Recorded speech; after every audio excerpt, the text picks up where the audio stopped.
Ao instalar o tema, a gente acaba tendo que, de fato, instalar o arquivo SQL que vem com ele, para que a gente consiga ter a loja configurada do jeito que a gente viu na loja de demonstração, né? Então, aqui no caso, a gente tem aquela loja demo que a gente viu, né? Que estava lá com a nossa loja bonitinha, né? Com o Lemood funcionando, mas que na nossa loja demo, né? Não acabava não sendo desse jeito até que a gente subisse as imagens, subisse o arquivo SQL, para que a loja de fato ficasse bonitinha do jeito que a gente queria, né? No caso, dessa forma aqui, né? Então agora sim a gente tem a loja igual à loja demo.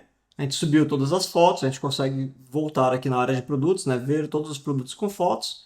Cada tema ele deve vir com uma quantidade diferente de produtos e o seu arquivo SQL também pode fazer coisas diferentes na sua loja, tá? No caso desse arquivo SQL em si, ele basicamente ele apagou todos os produtos que eu tinha, cadastrou novos produtos, mas mais do que isso, ele também cadastrou páginas, alterou configurações da minha loja.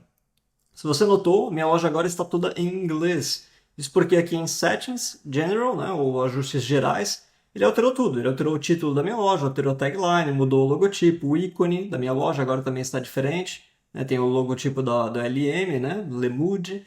Mudou o e-mail do administrador, mudou um monte de coisa, incluindo o idioma do site, que não é mais português do Brasil.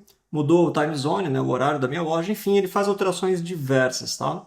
E isso não é uma regra, tá? Isso não é sempre assim. Tem temas que vão apenas inserir novos produtos, tem temas que talvez te tragam arquivos SQLs diferentes, vão para você apenas, digamos, configurar os banners. Mas uma coisa que é comum, né, de todos os temas é que eles geralmente trazem instruções para você não precisar do arquivo SQL. Então, ele vai te trazer aí, né, putz, como você faz para cadastrar uma foto de produto, como você faz para habilitar o recurso de carrossel, como você faz para habilitar os ícones de produto em destaque, enfim. Ele tem aí instruções mais detalhadas que vão te ajudar a não precisar importar o arquivo SQL, tá? No nosso caso aqui, como ele importou de fato o arquivo SQL, eu preciso rever todas as configurações da minha loja, tá? Então, como eu estou fazendo aqui, né, eu precisaria de fato mudar o nome da minha loja, mudar o e-mail de administrador, mudar inclusive a senha de administrador, que pode ter criado usuários adicionais, né, ou trocado a senha do administrador,